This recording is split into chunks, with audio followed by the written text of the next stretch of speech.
وما ارسلناک الا رحمۃ للعالمین، ہم نے آپ کو نہیں بھیجا مگر رحمت بنا کر تمام جہانوں کے لیے۔ اس آیت کا عام طور پہ ترجمہ لکھا ہوتا ہے ہم نے آپ کو تمام جہانوں کے لیے رحمت بنا کر بھیجا۔ ٹھیک ہے، لیکن مکمل نہیں، کیونکہ ما کا مطلب ہے نہیں۔ جب ہم ترجمہ کرتے ہیں نا ہم نے آپ کو تمام جہانوں کے لیے رحمت بنا کر بھیجا، تو ما کا اس میں ترجمہ نہیں آتا۔ واو کا مطلب ہے اور، ما کا مطلب نہیں۔ اب میں الگ الگ اگر اجزاء کا ترجمہ کروں تو اس طرح بنے گا واو اور ما نہیں۔ ارسلنا کا بھیجا ہم نے آپ کو الا مگر رحمت للعالمین تمام جہانوں کے لیے۔ تو بامحاور ترجمہ یوں ہونا چاہیے اور نہیں بھیجا ہم نے آپ کو مگر تمام جہانوں کے لیے رحمت بنا کر۔ تو بات تو وہی ہے، ہم نے آپ کو تمام جہانوں کے لیے رحمت بنا کر بھیجا اور نہیں بھیجا ہم نے آپ کو مگر تمام جہانوں کے لیے رحمت بنا کر۔ تو تقریباً بات ایک ہی لگتی لیکن ایک ہے نہیں۔ مفسرین فرماتے ہیں جو نہیں ہے نا اس میں ایک خاص بات ہے۔ پہلے جو فرمایا نا نہیں بھیجا، اس میں ایک خاص بات ہے۔ وہ خاص بات یہ ہے کہ اللہ تعالیٰ کی جو رحمت ہوتی ہے نا اس میں زحمت کا پہلو ہو سکتا ہے۔ بارش ہے نا، زیادہ ہو جائے تو زحمت تکلیف بن جاتی ہے نا۔ ہوا کی ضرورت ہو تو ہوا بہت تیز ہو جائے تو اس میں تکلیف تو آ گئی نا، تکلیف کو زحمت کہتے ہیں۔ دولت اللہ تعالیٰ کی رحمت ہے، رزق حلال سے برکت اللہ کی رحمت ہے، لیکن دولت جو ہے حرام کاموں پہ خرچ ہو تو زحمت نہیں بن گئی، تکلیف بن گئی نا۔ اولاد سے بڑی رحمت کیا ہوگی، بے اولادوں سے پوچھیں، لیکن یہی اولاد اگر نافرمان ہو جائے تو کتنی تکلیف ہے۔ یہ دکھی والدین سے پوچھیں، اللہ سب کو بچائے۔ تو رحمت میں زحمت کا پہلو ہوتا ہے، اس لیے فرمایا لوگوں رحمتیں میں نے بہت عطا فرمائی تمہیں، گننا چاہو تو گن نہیں پاؤ گے۔ وَإِن تَعُدُّوا نِعْمَةَ اللَّهِ لَا تُحْصُوهَا، اس کی نعمتوں کو تم شمار نہیں کر سکتے، کاؤنٹ نہیں کر سکتے۔ رحمت میں زحمت کا پہلو ہوتا ہے، ہم نے حبیب کو بھی رحمت بنا کر بھیجا، لیکن اس کو جو رحمت بنا کر بھیجا نا ما نہیں بھیجا۔ کیا نہیں بھیجا؟ اس کو زحمت والی رحمت نہیں بنایا، اس کو تکلیف والی رحمت نہیں بنایا، اس کو بھیجا ہے تو سب کے لیے، تمام عالمین کے لیے بس رحمت بنا کر۔ حضور سب کے لیے رحمت بن کر آئے۔ یہ نہیں ہے کہ ڈیفرنٹ کاشتکاروں کے لیے ڈیفرنٹ صورتحال ہے، ایک کاشتکار کہتا ہے بارش ہو جائے، کہتا ہے نہیں ہو جائے، ایک کے ہاں ہو گئی تو زحمت، دوسرے کے لیے نہ ہوئی تو زحمت۔ فرمایا نہیں، حضور کی ذات کی صورت میں جو رحمت ہے یہ سب کے لیے رحمت ہے، اپنوں کے لیے بھی رحمت، غیروں کے لیے بھی رحمت، مسلمانوں کے لیے بھی رحمت، کافروں کے لیے بھی رحمت، فرما برداروں کے لیے بھی رحمت، نافرمانوں کے لیے بھی رحمت، انسانوں کے لیے بھی رحمت، جانوروں کے لیے بھی رحمت، صرف جانوروں کے لیے نہیں، نباتات کے لیے بھی رحمت، روح زمین کی ہر شے کے لیے رحمت، بلکہ عالمین کے لیے ہم نے حبیب کو رحمت بنا کر بھیجا۔ اس مضمون کے جو عنوانات ہیں، جو یا ہیڈ لائنز جو ہیں، اسی کو اگر بیان کرنا ہم شروع کر دیں تو شاید ہم سے وہ شمار نہ ہو سکیں۔ گزشتہ سے پیوستہ کرتے ہوئے چند حضور علیہ الصلوۃ والسلام کی محبتیں غریبوں اور محتاجوں کے ساتھ کیا ہیں۔ اللہ اکبر۔ حضور صلی اللہ تعالیٰ علیہ وآلہ وسلم کے ایک صحابی حضرت عباد، وہ کہتے ہیں بھوک نے بڑا ستایا مجھے، اتنا ستایا کہ پورا گھر بھوک سے نڈھال، بچے رو رہے ہیں بھوک کی وجہ سے۔ کہتے بچے رونے لگ گئے، بچوں کا رونا مجھ سے دیکھا نہ گیا۔ اللہ اکبر۔ آج ہم جب یہ باتیں سنتے ہیں، پڑھتے ہیں، عجیب سا لگتا ہے۔ پہلے لوگوں کو بیماریاں تھیں، کمزوریاں تھیں، مسائل تھے نہ کھانے کی وجہ سے، آج ہمیں بیماریاں لگ رہی ہیں کھانے کی وجہ سے، اور پھر بھی زبانوں پر شکر نہیں ہے۔ پھر بھی ہم رب کی رضا پر راضی نہیں ہیں۔ کہتے بھوک سے بچے میرے رو رہے ہیں، میں ایسے پریشان ہوا، گھر سے نکلا، ایک باغ تھا کھجوروں کا، وہاں سے ایک خوشہ توڑا، ایک گچھا کھجوروں کا وہ توڑ لیا، تو بھوک خود بھی بڑی لگی تھی، تھوڑی سی کھجوریں کھا لی، باقی جو گچھا تھا اس کو اپنا ایک کپڑا تھا اس میں ڈال کر میں جانے لگا تو باغ کا مالک آ گیا، اس نے مجھے مارنا شروع کر دیا۔ چوری کر رہا ہے، چوری کر کے میری کھجوریں کھا رہا ہے، پوچھا بھی نہیں۔ کہتے مجھے مارا، کھجوریں چھین لی مجھ سے اور مجھے پکڑ کر مجرم بنا کر حضور کی بارگاہ میں پیش کر دیا۔ اب چوری تو کی ہے، اور قرآن کا حکم کیا ہے؟ السارق والسارقۃ فاقطعوا ایدیہما جزاء بما کسبا، کہ چور یا چور نہیں، چوری کرتا ہے اس کے ہاتھ کاٹ دو۔ اب حضور کی عدالت میں پیش کر دیا، ہاتھ کاٹے۔ حضور نے کیا فرمایا؟ حضور نے مالک کو کہا تم نے دیکھا نہیں کیسی بھوک لگی تھی اسے، تجھے اس کی حالت پر رحم نہیں آیا؟ بیچارے نے بھوک کے مارے گر کھا لی تھی کھجوریں، اتنا تو نے ظلم کیا اس پر؟ اچھا تو علم والا تھا، یہ تو بیوقوف تھا، یہ تو علم والا نہیں تھا، اس کو بتا ہی دیتا، سمجھاتا تو صحیح اس کو، تو اس کو تعلیم دیتا، اس کو کھانے کے لیے کھجوریں دیتا، اور تو اس کو مار کے مجرم بنا کے میرے پاس لے آیا۔ سرکار کریم علیہ السلام مالک سے ناراض ہوئے، اس کا کپڑا جس کے اندر کھجوریں تھی وہ کپڑا اس کو واپس دلایا، اور مالک سے کہا اب تیرے لیے حکم یہ ہے، ایک وسق غلہ، ایک وسق کتنا ہوتا ہے؟ ایک اونٹ کا بوجھ، ایک وسق غلہ اس کو دے۔ کہتے ایک وسق غلہ مجھے دلوایا اور پھر مجھے رخصت کیا۔ یہ سرکار کریم علیہ الصلوۃ والتسلیم نے ایک بھوکے کے ساتھ کیا، اور حضور کی اس حدیث سے صرف اس پر کرم نہیں ہوا، امت کو ضابطہ اور قانون مل گیا کہ چور کی سزا تو ہاتھ کاٹنا ہے، لیکن کوئی بھوک کا مارا اگر چوری کر لے بھوک کی وجہ سے تو اس کے ہاتھ نہیں کاٹے جائیں گے، کیونکہ حضور سے بڑھ کر اللہ کے احکام پر عمل کرنے والا اور کوئی نہیں ہے۔ یہ فقہ کا اصول بن گیا، ترتیب پا گیا کہ چور کی سزا، ہر چور کی سزا ہاتھ کاٹنا نہیں ہے، اس کے لیے بھی ایک معیار ہے، کیونکہ حضور علیہ السلام کی بارگاہ میں ایک چور کو لایا گیا اور سرکار نے عطا فرما کے بھیجا، ساری امت پر رحمت ہو گئی، اور سب کے لیے اس میں ایک قانون اور ضابطہ سامنے آ گیا۔ نبی کریم صلی اللہ تعالیٰ علیہ وآلہ وسلم کے صحابہ کی بھوک کا عالم، اللہ اکبر۔ حضرت ابو ہریرہ کہتے ہیں میں بھوک کی وجہ سے بے ہوش ہو جاتا، لوگ کہتے ہیں اس کو غشی کے دورے پڑتے ہیں، بے ہوش ہو گیا ہوگا، پہلے بھی ایک دن اس کو ایسی غشی کا دورہ پڑا، اس کو دورے پڑتے ہیں۔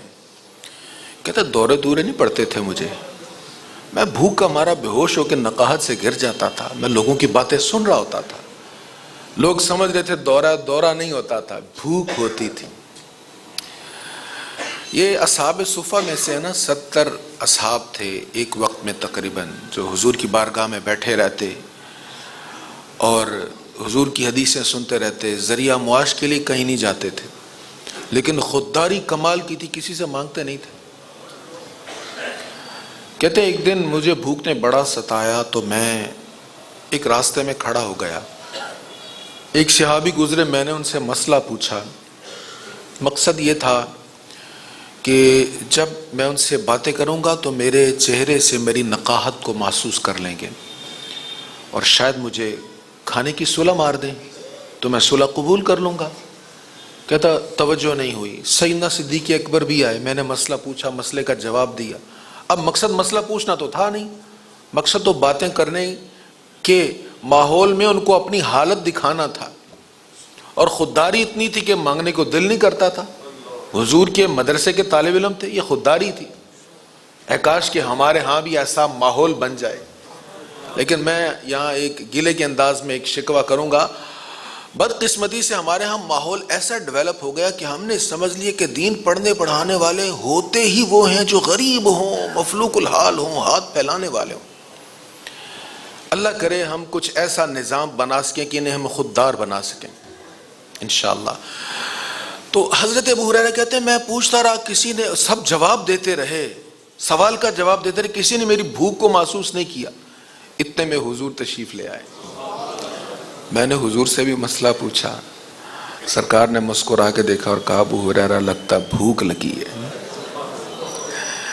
بخاری کی حدیث سے کہتے ہیں حضور نے میری بات سے میرا ظاہر بھی دیکھ لیا، میرا باطن بھی دیکھ لیا کہ میرے اندر کیا ہے۔ سرکار گھر لائے اور پھر وہ حدیث آپ نے بارہا سنی کہ دودھ کا پیالہ تھا اور 70 غلاموں نے پیا اور 70 صحابہ نے پیا، پھر بھی دودھ بھرا ہوا ہے پیالے میں۔ آخر میں ابو ہریرہ پیتے ہیں رضی اللہ عنہ، اور پھر حضرت ابو ہریرہ کے بعد حضور اس کو نوش فرماتے ہیں۔ اچھا تھوڑا سا اپنے مزاج کو دیکھیں، کوئی پراگندہ بالوں والا، پھٹے کپڑوں والا یا نامکمل کپڑوں والا شخص ہم سے کھانے کو کچھ مانگے، ہم چاہیں گے کہ اگر ہے تو ہم دے دیں، لیکن ہم یہ پسند نہیں کریں گے کہ ہم اس کو ساتھ بٹھا کے کھلائیں۔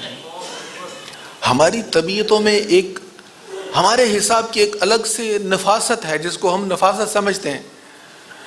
تو ہمارا ماحول کچھ ایسا ہی ہے، کوئی معزز مہمان آئے ہوں تو کسی ادنا شخص کو ہم پاس بٹھانا پسند نہیں کرتے۔ اب یہاں دیکھیں اصحاب صفہ، احادیث میں کسی کے بدن پہ پورا لباس نہیں ہوتا تھا، غربت کا یہ عالم تھا، بہت سے ایسے تھے کہ چادر سے بدن کو ڈھانپا ہے، اوپر سے ناف، نیچے سے گھٹنے بمشکل ڈھانپے ہیں، ایسی حالت ہوتی تھی۔ اب ان 70 غلاموں نے جس پیالے سے پیا ہے، کونین کا دولہا ان کا جوٹا پی رہا ہے۔ اللہ اکبر، یہ حضور کی محبت ہے۔ سرکار علیہ الصلوۃ والتسلیم غریب پرور کتنے تھے۔ راشی قبیلے کا ایک شخص تھا، اونٹ لے کر آیا مکہ شریف میں، مکی دور کی بات ہے۔ ابو جہل کو اونٹ پسند آ گیا، خرید لیا، اور جب پیسے لینے کی باری کہا بھاگ جاؤ، پتا تھا باہر سے آیا ہے، کہا بھاگ جاؤ کوئی پیسے نہیں ہیں۔ اب یہ مکہ شریف میں کبھی کس کے در پہ جائے، کبھی کس کے پاس جائے، کبھی کس کے پاس جائے۔ ابو جہل بذات خود ایک بہت بڑا سردار تھا اور بہت طاقتور شخص تھا، اس سے کون ایک ایسے شخص کی خاطر جس کا کوئی آگے پیچھے نہیں ہے، اس کے لیے کون پنگا لے اس کے ساتھ۔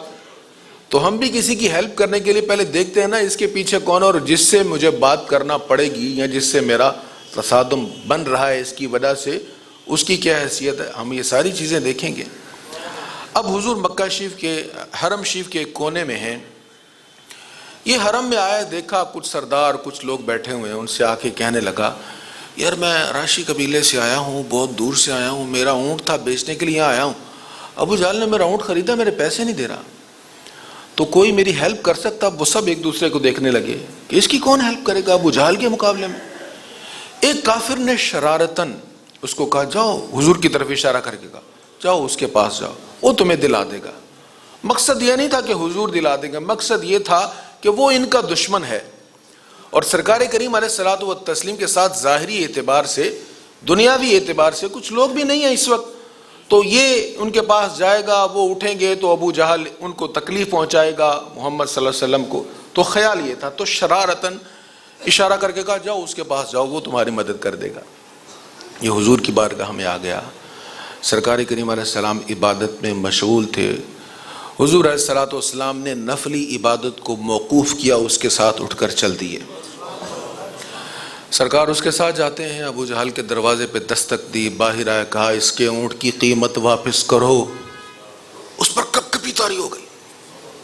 اب یہ جنہوں نے شرارت کے لیے بھیجا تھا انہوں نے پیچھے ایک جاسوس کو بھیجا تھا، جاؤ دیکھو ذرا کیا تماشا لگتا ہے، اور پھر آ کے ہمیں بتانا، پھر مزے لے کر اس پر گفتگو ہوگی۔ اب اس نے آ کے واپس آ کے خبر دی کہ جناب وہ محمد نے جب جا کے کہا تو اس پر تو کپ کپی طاری ہوگی۔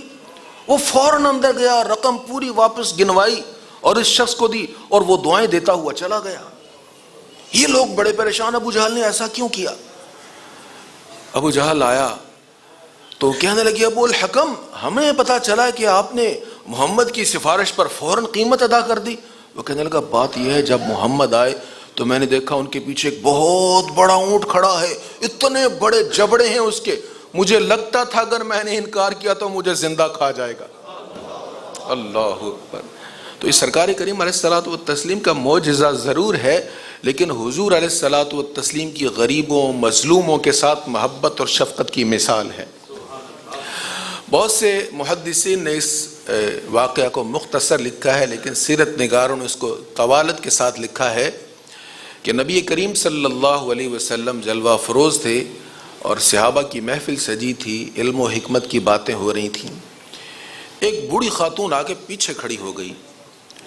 حضور علیہ الصلوۃ والسلام نے اس کی طرف دیکھا، پوچھا مائی کیا بات ہے، اے ام فلاں کیا کہنا ہے؟ وہ کہنے لگی آپ سے مجھے حاجت ہے، کچھ کہنا ہے، لیکن آپ باہر تشریف لائیں، یہاں سب کے سامنے بات نہیں کرنی۔ صحابہ کہنے لگے یا رسول اللہ یہ پاگل عورت ہے، ایسے جو بندہ مل جائے اس کو پکڑ کے کھڑی ہو جاتی ہے اور گھنٹوں باتیں کرتی رہتی ہے، تو آپ اپنا وقت اس کے لیے ضائع نہ کریں۔ حضور علیہ الصلوۃ والتسلیم تشریف لے گئے، وہ عورت آگے آگے جا رہی ہے، حضور اس کے پیچھے پیچھے جا رہے ہیں۔ باہر ایک گلی کے کونے پہ جا کے زمین پر بیٹھ کر کہنے لگی میرے پاس بیٹھ جائیں۔ سخت دوپہر، دھوپ، گرم ریت پر خود بھی بیٹھ گئی، حضور کو بھی بٹھا لیا۔ حضور کو باتیں سنائے جا رہی ہے، سرکار سنتے جا رہے ہیں، پوری توجہ سے سن رہے ہیں۔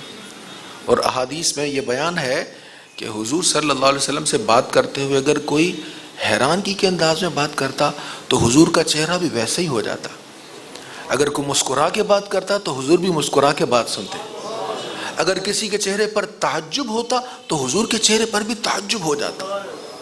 اپنے فیس ایکسپریشن سے بھی بات کرنے والے کی تائید فرماتے اور اس کو بتاتے کہ میں پوری توجہ سے تیری بات سن رہا ہوں۔ سرکار گھنٹوں اس کی باتیں سنتے رہے۔ جب اس کی باتیں ختم ہو گئیں، اس کو تسکین ہو گئی، وہ چلی گئی، حضور واپس تشریف لائے، بدن مبارک پسینے سے بھیگا ہوا۔ صحابہ نے کہا یا رسول اللہ آپ نے ایک پاگل بڑھیا کو اتنا ٹائم دے دیا، اتنا پسینہ آپ کو، پھولوں سے نازک بدن آپ کا، اس کی تو پورے مدینے میں کوئی سنتا نہیں ہے۔ فرمایا جس کی کوئی نہیں سنتا میں بھی نہ سنوں۔ اللہ اکبر، کیسی محبت ہے، کیسی شفقت ہے کریم آقا صلی اللہ تعالی علیہ وآلہ وسلم کی۔ تو یہ حضور کا اسوہ نور ہمارے لیے ہے۔ اللہ ہمیں اس پر عمل کی توفیق نصیب فرمائے۔ وآخر دعوانا الحمد للہ رب العالمین۔